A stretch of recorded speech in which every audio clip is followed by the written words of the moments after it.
구여진 난방 내 꿈에 베었으니 그 꿈 이루어 주옵소서. 밤같이 내 계시로 보여주사 항상 은혜를 주옵소서. 나의 놀라운 그 정령만 이기는 장차 그 은혜 받을 편이 나의 놀라운 그 정령 이루어져 주님 얼굴을 배우리라. 맘 괴롭고 아파서 낙심될 때 내게 소망을 주셨으며 내가 영광의 주님을 바라보니 앞길 환하게 보이도다.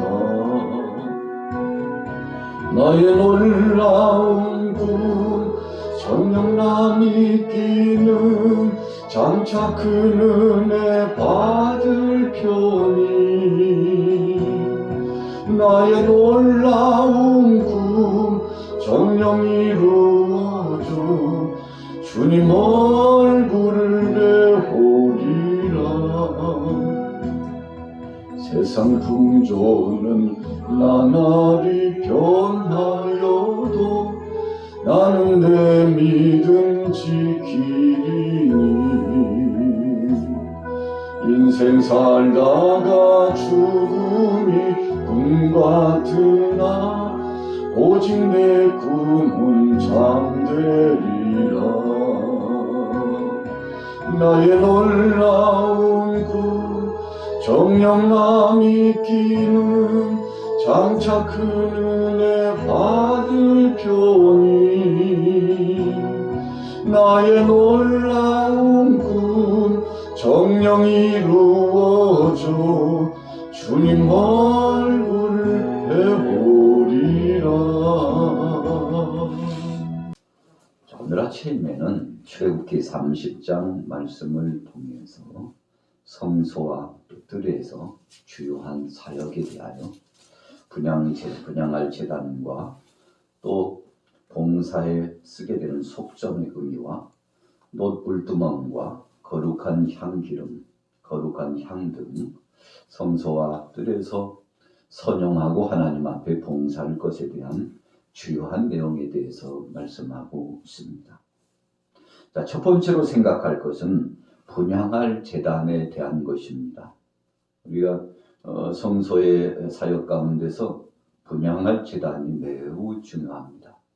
또 뜰에서는 번제단도 있고 그리고 물두멍도 있습니다만 분향할 제단의 의미는 무엇일까 생각해 보면 향기로운 것을 하나님 앞에 올려드리는 것입니다. 우리가 우리 일생을 살아가면서 우리 사람이 창조된 목적, 지음받은 목적은 두 가지입니다. 첫째는 하나님 앞에 영광 돌리는 자 되게 하시려고 한 거죠. 두 번째는 찬양하도록 하시기 위해서 그랬다고 했습니다. 그래서 저나 여러분들이나 이 땅에 살아가는 목적은 하나님을 찬양하면서 하나님 앞에 영광 돌리며 살게 하시려고 하신 뜻이 있습니다. 정말 그렇게 살 수 있다면 얼마나 복된 삶일까요? 그 중에서 오늘 성소 가운데, 성소의 사역 가운데 떡상이 있고 등대가 있고 분향단이 있지 않습니까? 그런데 오늘 분향할 제단이 어떤 사역으로 하나님 앞에 영광 돌리고 그 성물이 어떻게 만들어졌는지 구조적인 것을 구체적으로 말씀해 주고 있습니다. 하나님 앞에 쓰임받기 전에 먼저 만들어졌다는 거죠. 우리 사람도 마찬가지잖아요. 하나님 앞에 영광을 돌리면서 헌신하는 사역자가 되기 전에 먼저 지음을 받았습니다. 그런데 어떻게 지으셨나 봤더니 그분의 형상과 그분의 모양대로 지었다고 했습니다. 하나님의 거룩한 성품을 닮아서 하나님의 뜻 중심으로 하나님 앞에 순종하며 살 수 있는 자들로 하나님께서 불러주셨다는 것입니다. 그래서 그분이 부르신 쓰임새 목적대로 우리가 하나님 앞에서 사역을 진행하게 되는데, 자, 분향할 제단 어떻게 만들어졌나요? 1절에 보니까 너는 분향할 제단을 만들지니 곧 조각목으로 만들되. 조각목은 쓰이지 않는 곳이 없을 만큼 성물을 만드는 데 아주 주요하게 쓰여졌습니다.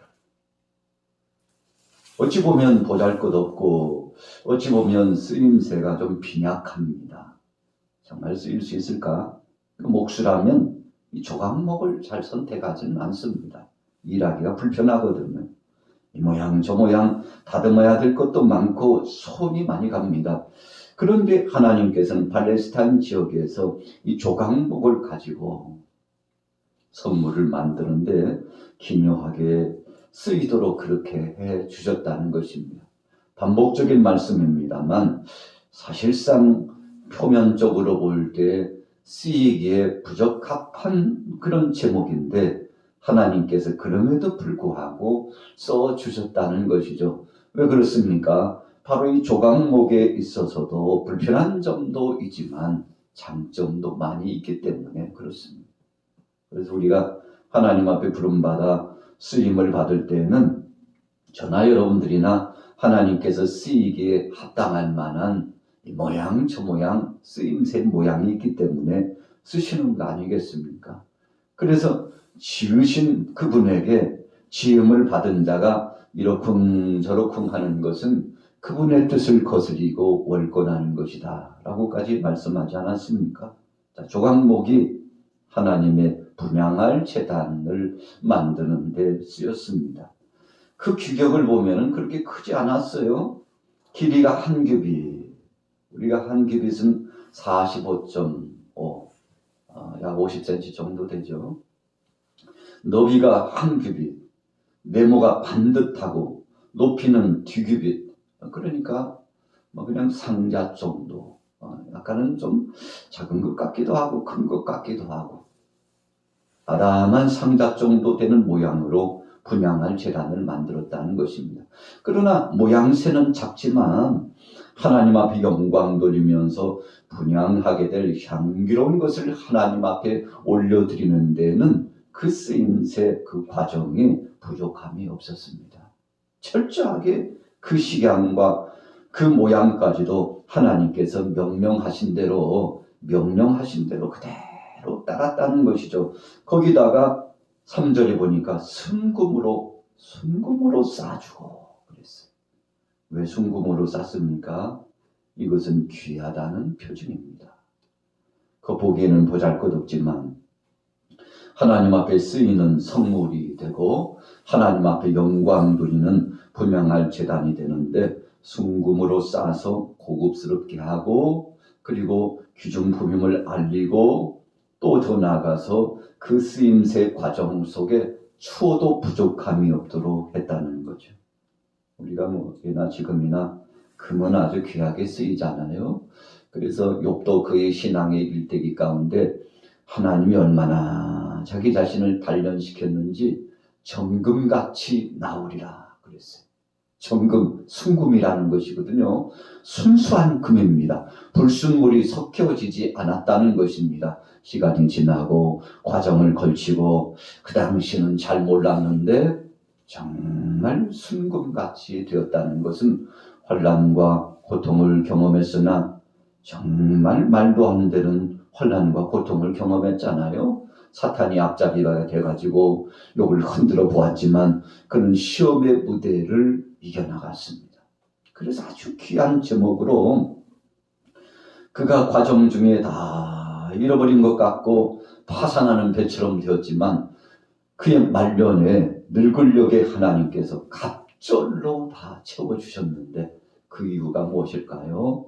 물론 그도 인간인지라 이러쿵 저러쿵 불평하기도 하고 또 그 마음속에 입술로 범죄하기도 하고 자신의 약함을 고백하기도 하고 자신 안에 있는 죄의 진상을 하나님 앞에 고백하기도 했습니다만 그럼에도 불구하고 회개하고 자백하고 있는 이 욥을 하나님께서 쓰시고 아주 귀하고 보배롭게 쓰시고 사탄이 할 말을 상실할 만큼 그를 귀하고 복되게 하나님이 사용하여 주셨지 않습니까?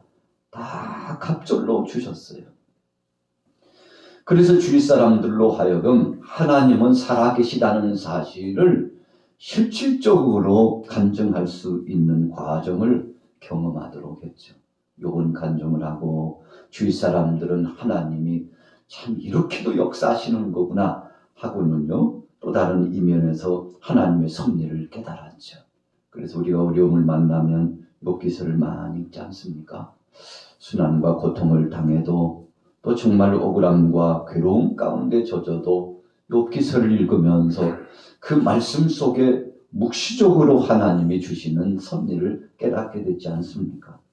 자, 순금으로 쌌다는 것은 귀하게 보셨다는 것이고 하나님께서 받으시겠다는 뜻입니다. 자, 그리고 7절 8절에 보세요. 아론이 아침마다 그 위에 향기로운 향을 사르되 등불을 손질할 때에 살을 찌며 또 저녁 때에 등불을 켤 때에 살을 찌니 이 향은 너희가 대대로 여호와 앞에 끊지 못할지며. 아침에도 저녁에도 하나님 앞에 우리가 등불을 밝히는 것은 낮 시간대 말고 저녁 시간대를 위해서 한다고 그랬잖아요. 그래서 등불이 끄쳐지는 그 황혼이 짙은 아침에 그 이런 시간, 그리고 등불을 켜야 되는 황혼이 짙은 그 시간, 그래서 이 2시간 차에 향을 사르면서 하나님 앞에 향기로운 것을 올려드렸어요. 그래서 우리가 영적으로 보면 이 분향할 제단의 의미는 기도의 향이다 그러잖아요.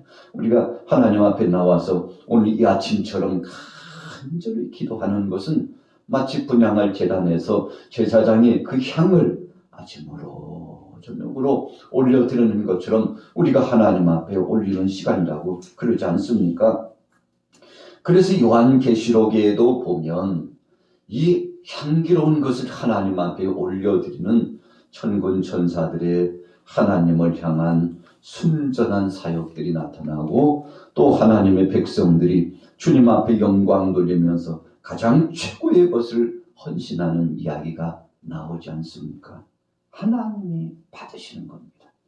그래서 기도는 누구 들으라고 하는 것이 아니고 하나님이 들으시는 것이기 때문에 어떤 때는 묵상으로 기도하고 어떤 때는 고요히 주님 앞에 나가서 자기 자신을 성찰하며 하나님의 뜻을 묻고 청원하기도 하고 또 부르짖어 기도하기도 하고 울부짖기도 하고 각양각색의 모양으로 기도합니다만 결국은 하나님 앞에 자기의 마음의 중심을 올려드리는데, 그러고 나면 거기서 끝나는 것이 아니라 하나님께서 응답해 주시지 않습니까?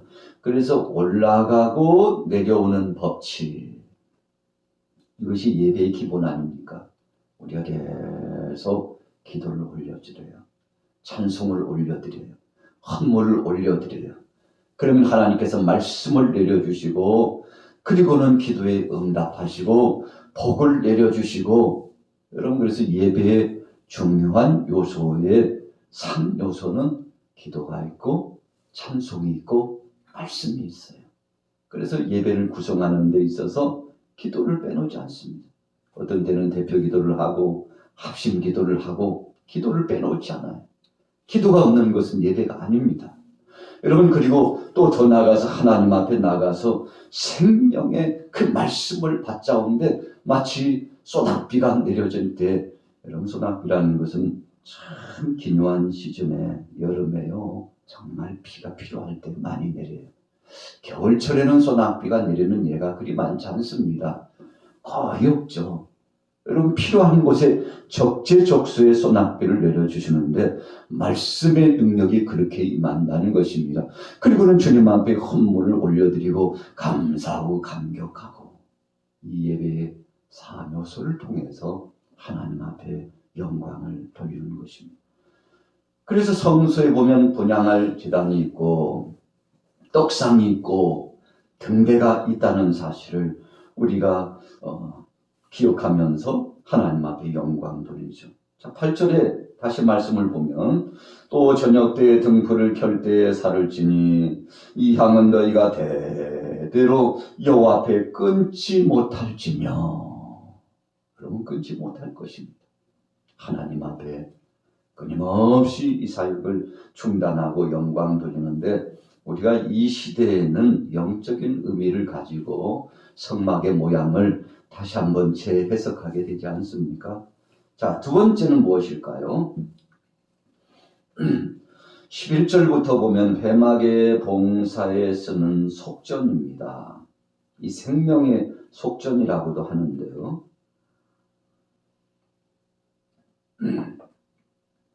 생명의 속전이라고 하는 것은 한마디로 말하면 목숨의 값을 하나님 앞에 측량하고 헤아려서 올려드리는 것입니다. 자, 12절 중반절에 보면 그들을 계수할 때에 자기의 생명의 속전을 여호와께 드릴지니 이는 그것을 계수할 때에 그들 중에 질병이 없게 하려 함이라. 자, 생명의 속전을 하나님 앞에 올려드리는 이유가 있는데 그들 중에 질병이 없게 하려고. 그러니까 생명의 주권은 하나님께 있고 하나님 앞에서 강건하게 사는 믿음의 이 과정들, 정말 하나님 영광을 위하여 복되게 살아가는 그 삶의 과정, 이런 것들을 하나님 앞에 올려드리고 나는 하나님이 책임져 주시는 성별된 자다, 이런 표징을 갖는 거예요.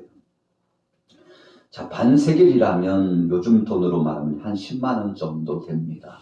생명의 속전으로 하나님 앞에 올려드리면서 아버지여, 저의 몫입니다. 이것을 받으시옵소서. 하나님께서 내 생명을 주관하시고 하나님께서 강건케 하시고 하나님께서 나를 붙잡아 주셔서 여기까지 왔사오니 주님 영광 받으시옵소서 하고 주님 앞에 올려드리면서 자신의 생명이 하나님 앞에 달려있다는 사실을 기억하는 거죠. 그럼 우리가 주님의 몸된 교회에서 여러 가지 헌물을 올려드리죠. 구약의 시대에도 하나님 앞에 헌물의 모양이 다 달랐습니다. 어떤 헌물은 화목제물이고 또 번제물이고 속죄제물이고 하나님께서 주시는 그 몫이 다양하게 있었습니다. 여러분, 그런 것처럼 오늘날도 헌물의 종류가 다양합니다. 그렇게 함으로써 그 목적대로 주님의 몸된 교회에서 사역을 진행하게 되지 않습니까? 하나님이 다 받으셔요. 어떤 제물의 몫으로 하나님 앞에 올리든지 이것은 하나님이 받으시는 것이기에 정말 정성을 다하여 준비하는 것이었죠. 자, 15절에 보세요. 너희의 생명을 해석하기 위하여서 여호와께 드릴 때 부자라고 반세겔에서 더 내지 말고 가난한 자라고 덜 내지 말며. 자, 속전에 대한 것은 하나님께서 그 값을 정해놓고 그 값만 하라는 걸로 말씀하여 주셨죠. 이렇게 함으로써 하나님 앞에 올려드려서 기념하게 하고 속전의 의미를 상기하게 하셨던 것입니다. 자, 그 다음에 세 번째로는 물두멍입니다. 물두멍은 씻는 것이죠. 대화와 같은 것입니다. 대화에 물을 떠놓고 씻는 것인데 손을 씻습니다. 예배를 집례하는 그 과정 가운데서 손을 씻는다는 것은 매우 중요하죠. 자, 이렇게 씻고 들어감으로써 부정한 자가 정결케 되었다는 의미 부여를 주시는 거죠. 하나님 앞에 나아가기 전에는 성결된 자, 그래서 변별력 있는 삶을 통해서 나가야 된다는 거죠. 그래서 우리가 주님의 몸된 전에 나와서 맨 먼저 하는 것이 회개지 않습니까? 손을 씻으면서 자신의 손에 있는 오염물질, 또 그리고 씻어내야 될 것들을 다 씻고 주님 앞에 나아가게 되는 것이죠. 그 다음에는 22절에 거룩한 향기름이 있습니다. 이 기름 붓는다. 우리가 성령의 기름 부음을 받는다. 그렇게도 표현합니다만 기름 부음을 받는다는 것은 거룩하게 되었다는 표식입니다. 그래서 대제사장들도 심지어는 성물도요 다 기름을 발랐어요. 우리가 피도 발랐습니다만, 어린 양을 잡아서 피도 발랐습니다만 이 관유, 거룩한 관유를 발랐습니다. 이렇게 함으로써 이제 깨끗하게 되었고 부정한 것이 사라졌다는 것입니다. 여러분, 그래서 지난 시간에 임직에 대해서 상고했습니다만, 기름 부음을 받고 새롭게 태어난 하나님 앞에 쓰임받는 직분자가 되었다는 거 아닙니까? 자, 34절로 가보십시오. 거룩한 향이라고 했는데, 자, 이 향기로운 것을 구분할 필요가 있었어요. 이 34절부터 38절의 핵심적인 결론은 향기로운 것을 쓰일 때에는 하나님 영광을 위해서만 쓰라 그래요. 그래서 심지어는요, 이 향재료, 향품을 우리 사람이 몸에 바르는 거, 자기 영광을 위하고 뭔가 무엇을 내기 위해서 바르는 것은 하나님의 영광을 취하는 것이다 라고까지 말씀해 주시는 거 아니겠습니까? 37절에 보세요. 네가 여호와를 위하여 만들 향은 거룩한 것이니 너희를 위하여는 그 방법대로 만들지 말라. 그래서 그 보수주의적인 신앙인들은요, 향수를 쓰지 않아요. 하나님이 받으셔야 될 걸 내가 쓰면 안 되지 라고까지 그렇게 생각하는 분들도 있습니다. 자, 어떻든지 간에 하나님 영광을 위하여 기꺼이 쓰임받는 자 되기를 원하셨는데, 자, 오늘 30장 말씀을 통해서 여러 가지를 생각해 보았습니다. 결론적으로 일축해서 말씀드리면, 하나님 앞에 나아가는 자는 성별되어야 된다는 것이고, 또 이 제단과 그리고 또 나아가서 하나님 앞에 서는 모든 예배자들은 하나님 앞에 거룩한 중심으로 하나님 영광으로 살아가야 된다는 것임을 말씀했으니, 오늘 하루도 살아도 주를 위하고 죽어도 주를 위하여 영광 드러내며 승리하시게 되시기를 예수님의 이름으로 축원합니다. 살아계신 하나님 아버지, 은혜를 감사합니다. 주님 앞에 나와서 기도할 수 있다는 것이 너무나 감사합니다. 오늘 성령님 함께하여 주시옵소서. 쓰임받았다는 것이 감사합니다. 주님을 위하여 일할 수 있다는 것이 감사합니다. 그것이 작든지 많든지 주님 앞에 감사함으로 나아가 오늘도 주의 영광을 드러내게 하여 주옵소서.